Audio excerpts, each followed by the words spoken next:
Shalom, salam sejahtera buat kita semua. Apakah ada dosa yang tidak dapat diampuni? Apakah artinya dosa mendukakan Roh Kudus itu? Saudaraku yang saya kasih dalam Tuhan Yesus Kristus, semua dosa Tuhan sanggup ampuni. Semua dosa Tuhan dapat ampuni. Tidak ada dosa yang terlalu besar yang Tuhan tidak dapat ampuni. Dosa sebesar apapun Tuhan sanggup ampuni. Dalam Yesaya 1:18 mengatakan, sekalipun dosamu merah seperti kermisi, akan menjadi putih seperti salju. Dan sekalipun merah seperti kain kesumbah, akan menjadi putih seperti bulu domba. Tidak ada dosa yang terlalu besar yang Tuhan tidak dapat ampuni. Semua dosa Tuhan sanggup ampuni. Lalu mengapa ada dosa yang tidak dapat diampuni? Apa artinya dosa mendukakan Roh Kudus? Dosa mendukakan Roh Kudus artinya saya sendiri yang tidak butuh Yesus. Saya tidak mau diampuni. Saya menginjak-injak kasih karunia Allah. Yesus mati di salib itu tidak perlu bagi saya.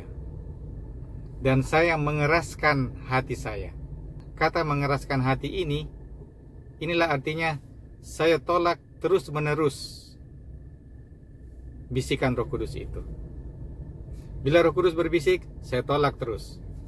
Ini akan menuntun kepada dosa yang tidak dapat diampuni. Dalam Kejadian 6 ayat 3 mengatakan, Rohku tidak akan selama-lamanya tinggal di antara manusia. Dalam Salinan Lama mengatakan, Rohku tidak akan berbantah-bantah. Artinya kalau kita tolak terus-menerus Roh Kudus itu, maka kuasa memilih ada pada diri kita. Hati-hati jangan sampai kita sampai kepada titik di mana kita tidak dapat diampuni lagi. Artinya kita sendiri yang sudah mengeraskan hati kita. Dosa bukan lagi dosa bagi saya. Bila Roh Kudus diterima, tidak ada dosa yang tidak dapat diampuni. Tetapi bila Roh Kudus ditolak, tidak ada dosa yang dapat diampuni. Alasannya adalah tidak ada pertobatan bagi mereka yang tidak mau menerima Roh Kudus. Jika kita menolak Roh Kudus, hati-hati.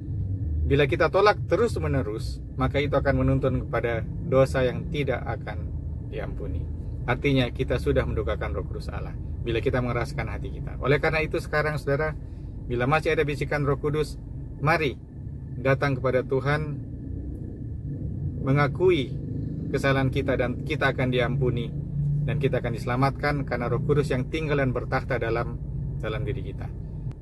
Dalam Wahyu 3:20 mengatakan, lihat, aku berdiri di muka pintu dan mengetuk. Artinya jangan sampai kita biarkan Yesus di luar. Bukalah pintu hati kita, karena pilihan ada pada diri kita. Kita buka pintu dan biarkan Yesus masuk dan makan malam bersama-sama dengan kita. Artinya Yesus akan tinggal. Kenapa malam? Karena Yesus mau tinggal bersama-sama dengan kita. Jadi biarlah kita tidak mendukakan Roh Kudus, tetapi Tuhan yang hadir bertakhta dalam kehidupan kita.